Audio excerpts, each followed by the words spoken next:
In this video, we're going to address the question, how do you count derangements? A derangement is a permutation that permutes each element to a different element, essentially scrambling a set. There are many ways to completely scramble a set. In this video, we'll discuss how to count the number of ways of scrambling sets. The advanced use of the principle of inclusion-exclusion has applications beyond stars and bars. A derangement of n elements, namely 1 through n, is a permutation in which no element is fixed. For example, let's talk about the set 1, 2, 3. There are multiple permutations of the set 1, 2, 3. For example, we can send 1 to 1, 2 to 2, 3 to 3. We can send 1 to 1, 2 to 3, 3 to 2. We can do 2, 1, 3, 2, 3, 1. Let's do 3, 1, 2, and 3, 2, 1. These are all the different permutations for the set, but most of these have one or more elements fixed. For example, 1, 2, 3 has all of the elements fixed since all three elements are in their original positions. 1, 3, 2 has the first element fixed, so that's not a derangement. 1 is in its original position there, so that's why. And so on. In fact, the only derangements of 3 elements are 2, 1, 3 and 3, 1, 2. If we go up to 4 elements, let's add an extra element here. There are 24 permutations because we have 4 choices for the first element, 3 choices for the second, 2 choices for the third, leaving only 1 choice for the last. That's a number of permutations. How many of these are derangements? Well, if you list out all 24 permutations and eliminate those which are not derangements, you will be left with 9 derangements. Let's see how we can get that number, though, the number 9, without actually listing out all 24 examples, because you can see how if we add more numbers to our domain here, 1, 2, 3, 4, maybe 5, maybe also add 6 and 7 and 8, this can be really complicated. So let's try to see if we can get 9 using the principle of inclusion and exclusion.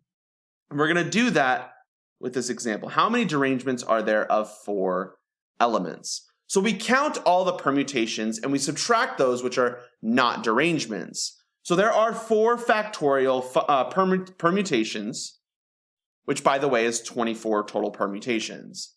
Now, for a permutation to not be a derangement, at least one of the 4 elements must be fixed. There are 4 choose 1 choices for which single element we fix. Once fixed, we need to find a permutation of the other 3 elements. There are 3 factorial permutations on 3 elements, but now we counted too many non-derangements, so we must subtract those permutations which fix 2 elements. So let me explain what's going on here. We have 4 elements here, and we're trying to first fix 1 element. So, for example, 1, 3, 4, 2 is not a derangement because 1 is fixed. What we're doing here is we are first fixing an element, and then we're counting the number of permutations of the other 3 elements. There are 3 factorial ways of permuting these elements here, these 3 elements, and there are 4 choose 1 way of picking that 1 element to fix. And this only counts the number of derangements which fixes at least 1 element. And then we're permuting the rest however we wish. So in this instance, there are 4 choose 1 times 3 factorial ways of fixing 1 element and then permuting the others. Now, the problem with doing this is if we fix 1 element, say that element, 1 goes to 1, and then permute the others, let's say 3, 2, 4, that permutation of the other 3 numbers might not necessarily be a derangement in and of itself. For instance, 4 here is also fixed. And so we don't want to double count certain things because you can see this derangement as fixing this and permuting these, or fixing 4 and permuting these. This is counted multiple times, so we have to use the principle of inclusion-exclusion. And so what we're going to do here is we're going to we realize we counted too many non-derangements, so we have to subtract those permutations which fix 2 elements. There are 4 choose 2 ways of fixing 2 elements, which and then for each pair, we can permute the other 2. There are 2 factorial ways of doing that. So this counts the number of ways of fixing 2 elements and then scrambling the other 2 or permuting the other 2 however we wish. But this subtracts too many. So we have to add back in permutations which fix 3 elements. And this is where the principle of inclusion-exclusion comes in. So to fix 3 elements, there are 4 choose 3 ways of doing that, and then 1 factorial way of permuting that last element. So finally, we have to subtract 4 choose 4 times 0 factorial, where we fix all the elements. There's only one way of doing that, where all elements are fixed. So altogether, we get the number of derangements of 4 elements is, and I'm gonna write this over here on this side. It's 24, or 4 factorial, and then minus 4 choose 1 times 3 factorial, minus, we have to add back in, this is a double negative technically because that negative is going to distribute, minus 4 choose 2 times 2 factorial, but then we take away, or in this case it looks like an add, but we're technically taking away once we distribute the negative.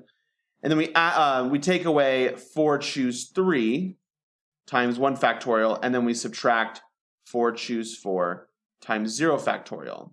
So in this case, this is just 24 minus 15, which is 9. Of course, we can use a similar formula to count the derangements of any number of elements. However, the more elements we have, the longer that formula gets. Let's do one more example together. 5 gentlemen attend a party, leaving their hats at the door. At the end of the party, they hastily grab hats on their way out. How many different ways could this happen so that none of the gentlemen leave with his own hat? Here we are counting derangements on 5 elements. Well, there are 5 factorial ways for the gentleman to grab hats in any order, but many of these permutations will result in someone getting their own hat. So we have to subtract all the ways in which one or more of the men get their own hat. In other words, we subtract the non-derangements. Doing so requires the principle of inclusion-exclusion. Excuse me.